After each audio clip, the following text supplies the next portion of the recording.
class. So now we are coming to the very important property of negative feedback amplifier, the extension of bandwidth.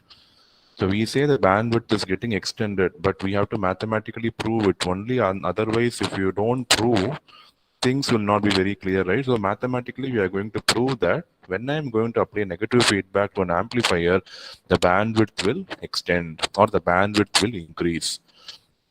Okay, so for that, we are going to start with the known equation. So we know that the gain of an amplifier with feedback is given by AF is equal to A by 1 plus A beta. So this is the gain of the amplifier with feedback.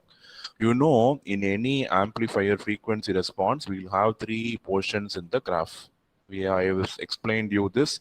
You have the low frequency region, you have the low frequency region, you have the mid frequency region where the gain is constant, and you will have the high frequency region. And this is going to be the high frequency region.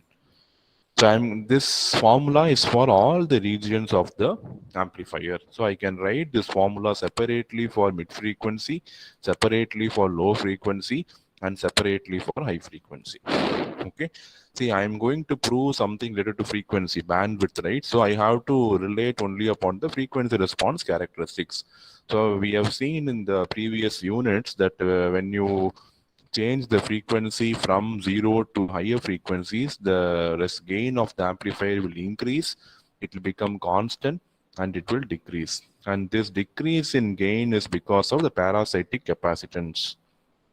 Okay, and the increase is because these capacitance are slowly coming into picture, and for a particular frequency range the gain becomes constant. So this frequency range will be used to find out the bandwidth.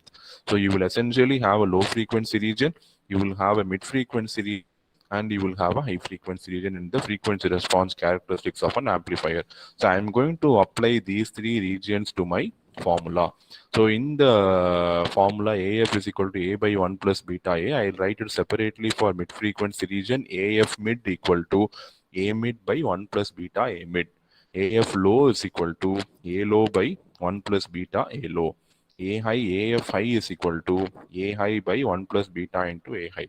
AF mid is the frequency gain of the amplifier with feedback in the mid frequency region. A mid is gain of the amplifier without feedback in the mid frequency region. So when suffix f comes, it is feedback. When suffix f does not come, it is going to be without feedback. So same formula, I'm going to write it for three different cases: AF mid, AF low, AF high. So correspondingly, you will have A mid, A low, A high. Okay, so these three things are not new.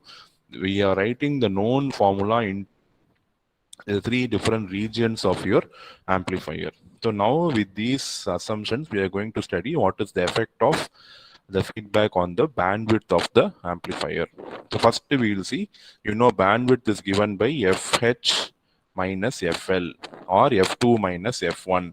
FH is the upper cutoff frequency or higher cutoff frequency. FL is the lower cutoff frequency. So bandwidth depends on these two terms, FH and FL, or FU and FL, or F2 and F1. So if we understand what happens to these two frequencies separately, we can summarize what will happen to my bandwidth. So I cannot directly do it for bandwidth. What I will do, I will separately find out what will happen to the lower cutoff frequency, what will happen to the upper cutoff frequency. From that, I'm going to summarize on what is the effect on my bandwidth.